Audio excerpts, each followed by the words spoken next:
இந்த 12ஆம் மாதத்தை நாய் கர்த்தர் அடையாள சாட்சியா எடுத்துன்னு அது மாத்திரம் இந்த நாட்களில் விசேஷமா அடையாளம் எத்தனை வகையான பலவீனமோ சுகவீனமோ வந்தாலும் கர்த்தர் தாமே அடையாள பலப்படுத்தி நம்முடைய நாமத்தை மேம்படுத்தி வருகிறார். கடந்த நாட்களே பாத்தீங்கன்னா ஒரு 3 வியாழக்கிழமை அன்னைக்கு வியாழனாமா அன்னைக்கு இவங்க எல்லாம் விட்டுட்டு கேரளா போயிட்டாங்க.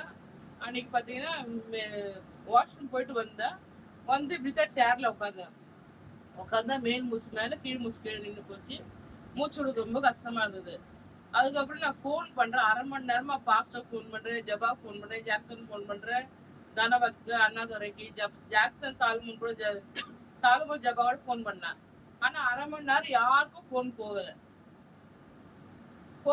எனக்கு மாட்டம் மூச்சு வாங்கிட்டே இருக்குது, மூச்சு விடவே முடியல, ரொம்ப கஷ்டமா இருந்தது. அப்புறமா என்ன பண்ணாங்க, 11 மணிக்கு ஜாக்சன் ஃபோன் எடுத்தது. அப்போ சொன்னாங்க என்ன இந்த மாதிரி ஆயிடுச்சு பாருங்கன்னா உடனே உடனே 11:30 மணிக்கு ஹாஸ்பிட்டல் கூடும்போனா அங்கே உடனே அட்மிட் பண்ண சொல்லிட்டாங்க. உடனே அட்மிட் பண்ணி இசிஜி எடுத்தாங்க. உடனே அட்மிட் பண்ணி சொல்லிட்டாங்க. டாக்டர் சொல்லிட்டாங்க இல்லை இது நுரையீரல் தண்ணி இருக்குது, அதனால அட்மிட் பண்ணி தான் பார்க்கணும் அப்படின்னு சொன்னாங்க. அதனால என்ன பண்ணேன், ஜாக்சன் பண்ண எழுதி கொடுத்துட்டு கிறிஸ்மஸ் வரக்கூட எங்கள் மம்மி வீட்டுக்கு அனுப்ப மாட்டாங்க கவர்மெண்ட் ஹாஸ்பிட்டலேருந்து.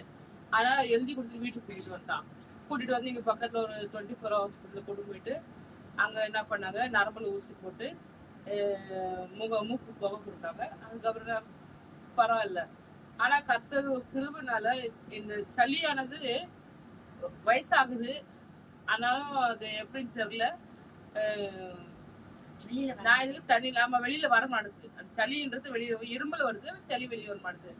ஆனா கர்த்தர் வந்து அதை வந்து வெளியில வரத்துக்கு உதவி செய்யணும் எனக்கு. ஏன்னா அவரு நாம மகிழ்ப்படணும். ஏன்னா இந்த வருஷத்துல எப்படியாவது நான் வந்து இந்த வர்ற வருஷத்துலயாவது என் 2 பிள்ளைகள கர்த்தர் தானே கர்ப்பத்தின் கண்ணியில கொடுத்து அவனை ஆசீர்வதிக்கணும். என்னோட ஆசை அதுதான். ஏன்னா நான் ஒவ்வொரு டைமும் மரண பயம் வரும்போது அப்படிதான் ஜெபிப்போம். ஆண்டவரே நான் வந்து என் பிள்ளைகள் உண்டாக சமாதானம் நான் காண்பேன்னு சொல்லிட்டு அப்ப அந்த வார்த்தை நீங்க உறுதிப்படுத்தணும்னு சொல்லிட்டு நான் ஜெபம் பண்ணிட்டு இருக்கிறேன். ஆனா கர்த்தர் கண்டிப்பா தருவார் எனக்கு. ஏன்னா லேட்டா கொடுத்தாலும் லேட்டா சொல்லிப்பாங்க. ஆனா கர்த்தர் நல்லவராக இருக்கிறாரு. அது மாத்தவங்க ஒழித்து பாதையில கர்த்தர் என்ன கொண்டு போறாரு, எப்படியாவது கொண்டு போறாரு. உட்கார்ந்ததாச்சு எப்படியாவது பண்ணி கொண்டு போயிட்டு அந்த ஊழியங்களை செஞ்சுட்டு வரத்து கர்த்தர் உதவி செய்யறாரு. கர்த்தருடைய நாமம் மையப்படும். தேவனாய கர்த்தர் உங்களை அநேகருக்கு நான் வந்து அவங்களுடைய தாயாகவும் சகோதரியாகவும் நண்பனாக இருக்க முடியாத கர்த்தர் 12 தாய்க்காக நன்றியை ஸ்தோத்திரிக்கிறேன். இந்த சாட்சியை முடிச்சுக்கிறேன்.